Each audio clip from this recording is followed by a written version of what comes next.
Good morning. Praise the lord. Blessing for nation મિનિસ્ટ્રીથી હું આપનો ભાઈ સેમ ક્રિશ્ચન. ઈશ્વર પિતાએ આજે આપણને આપેલા આજના એક નવા સુંદર દિવસે આપને પ્રભુ ઈસુ ખ્રિસ્તના નામમાં પ્રેમી સલામ પાઠવું છું. આજે આપણે ઈશ્વરના અદ્ભુત અને ખાતરીદાયક વચન પર પરમેશ્વરના વચનમાંથી મનન કરીશું. ગીત શાસ્ત્રનો પુસ્તક તેનો 119મો અધ્યાય તેની 11મી કલમ. ત્યાં લખ્યું છે, હું તમારી વિરુદ્ધ પાપ ન કરું માટે મેં તમારું વચન મારા હૃદયમાં રાખી મૂક્યું છે. વલાઓ, ગીત શાસ્ત્રનો 119મો અધ્યાય જો તમે જોશો તો આખો અધ્યાય ઈશ્વરના વચન સંબંધી જણાવવામાં આવ્યું છે કે તે વચનનું કેટલું બધું મહત્વ છે, એ વચન કેટલા બધા મૂલ્યવાન છે, એ વચન આપણા જીવનોને માટે કેવી રીતે એક માર્ગદર્શક બને છે, એ વચનને પાળવાથી કેવી રીતે આપણને લાભ થાય છે.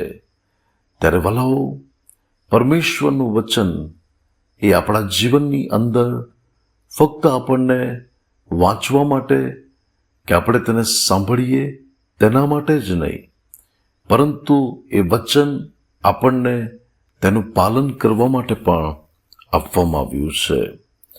બાઇબલ આપણને એવું કહે છે, તમે કેવળ વચનને સાંભળનારા જ નહીં પણ તેને પાડનારા થાઓ. તમે જો ઉત્પત્તિના પુસ્તકની અંદર જુઓ તો આદમ અને હવાને, જે પ્રથમ આદિમાતા પિતા હતા, તેઓને પરમેશ્વરે વચન આપીને કહ્યું કે વાડીની અંદરના દરેક વૃક્ષના ફળો ખાવાની તમને પરવાનગી છે, પરંતુ વાડીની વચમાં જે ઝાડ છે એનું ફળ તમારે ખાવું કે અડકવું નહીં. હવે આ વચન જ્યારે પ્રભુએ તેઓને આપ્યું ત્યારે તેમણે સાંભળ્યું.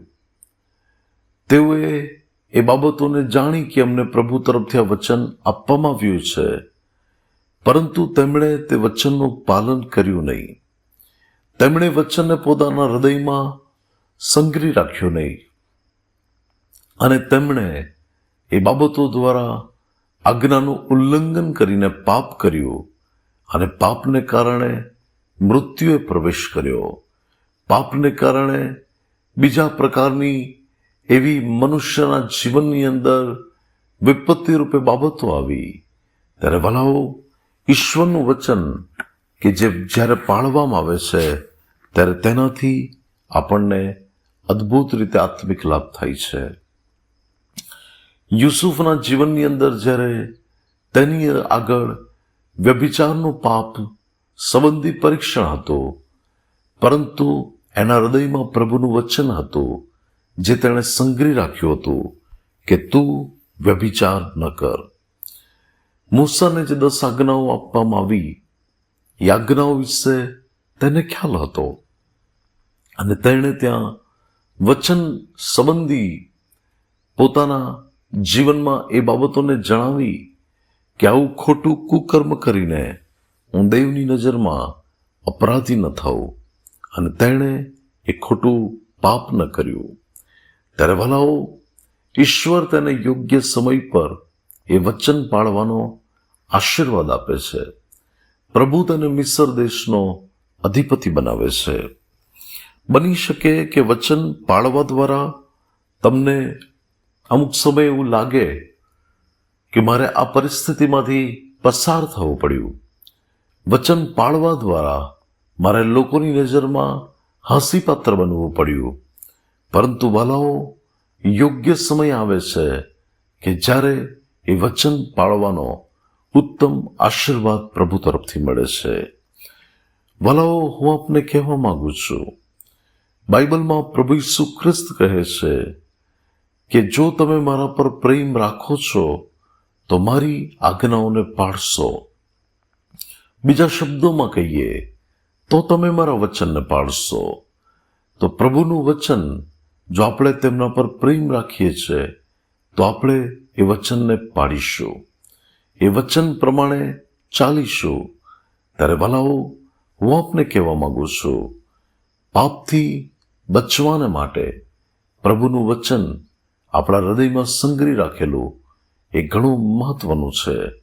અને યોગ્ય સમય પર એ વચનને બોલીને એ પાપ અને પરીક્ષણ પર વિજય મેળવવો એ પણ આપણા માટે ઘણું મહત્વનું છે. પ્રભુ આજના પવિત્ર વચન દ્વારા આપણને આશીર્વાદિત કરે. આવો આપણે પ્રાર્થના કરીએ. સ્વર્ગમાં અમારા પ્રેમાળ પિતા, અમારા કૃપાળુ અને દયાળુ ઈશ્વર, તમે આપેલા આજના વચનને માટે તમારો આભાર. પ્રભુ, તમારા વચન પ્રત્યે અમે કદી પણ બેદરકાર ન બનીએ, પરંતુ તમારો ભય રાખીને અને પ્રભુ આત્મામાં જાગૃત રહીને અમે તમારા વચનને હંમેશા પાલન કરનારા બનીએ તેવી કૃપા થવા દો. પ્રભુ ઈસુના નામે માંગીએ છીએ. આમીન. May God bless you. Have a blessed day. Shalom.